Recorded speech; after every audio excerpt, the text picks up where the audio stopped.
Assalamualaikum, halo semuanya. Ada peribahasa dalam bahasa Inggris yang bermakna kesempatan tidak akan datang dua kali, yaitu lightning never strike twice. Pepatah itu kalau diartikan secara literal adalah petir tidak akan menyambar dua kali di tempat yang sama.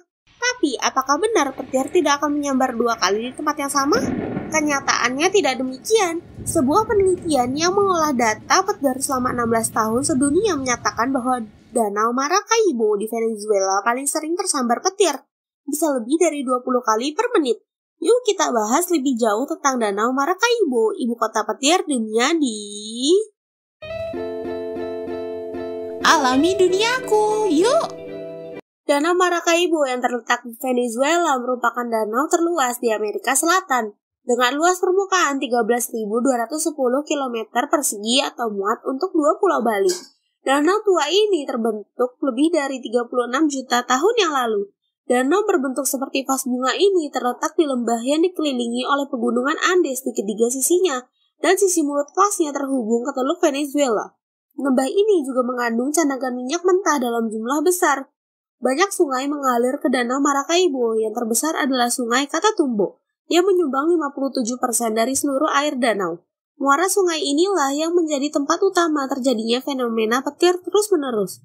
Sesuai dengan arti kata Catatumbo berarti dalam bahasa setempat yaitu adalah rumah petir. Kondisi geografis yang sangat spesifik membuat lokasi ini menjadi tempat ideal terbentuknya awan badai yang rata-rata terjadi 297 hari setiap tahun dan kebanyakan terjadi pada malam hari.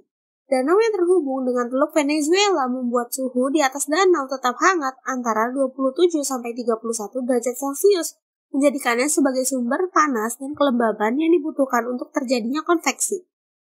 Pada siang hari, radiasi matahari membuat tanah di sekeliling danau menjadi lebih panas dibanding di permukaan danau, sehingga angin bergerak dari danau. Selain itu, daerah pegunungan lebih cepat panas dibandingkan dengan lembah sehingga menyebabkan timbulnya angin lembah. Gabungan keduanya menyebabkan terhambatnya konveksi.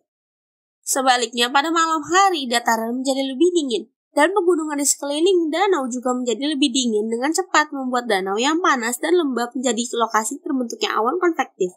Awan rendah yang terbentuk dapat terus-menerus tumbuh menjadi cumulonimbus hingga ketebalan 10 km atau lebih. Ketika butiran air yang lembab bertumbukan dengan kristal es dari udara dingin, maka terbentuklah muatan-muatan listrik. Saat energi listrik yang ada di dalam awan dilepaskan dengan cepat, maka timbullah petir.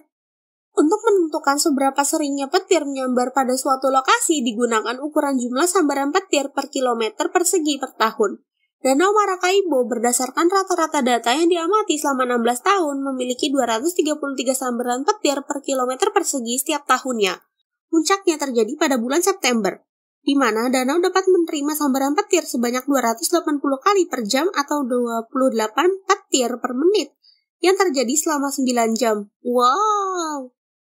Fenomena ini pernah menghilang pada bulan Januari sampai Maret tahun 2010 karena kekeringan parah akibat pengaruh El Nino. Namun untungnya kembali lagi terlihat setelah cuaca membaik. Petir bisa terlihat sampai jarak 400 km. Tapi suara gunturnya hanya bisa didengar maksimal sampai 25 km dari tempat kejadian.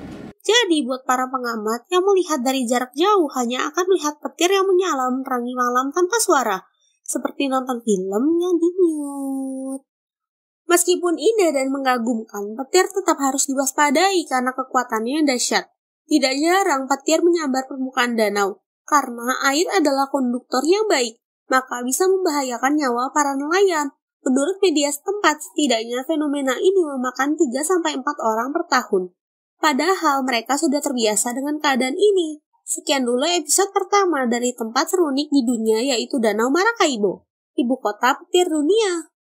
Di episode 2, kita akan mengenal lebih jauh tentang Death Valley atau rawa mati yang ada di Namibia, di mana kita bisa melihat pemandangan surreal yang cuma muncul di lukisan-lukisan. Jangan lupa subscribe ya, sampai jumpa lagi.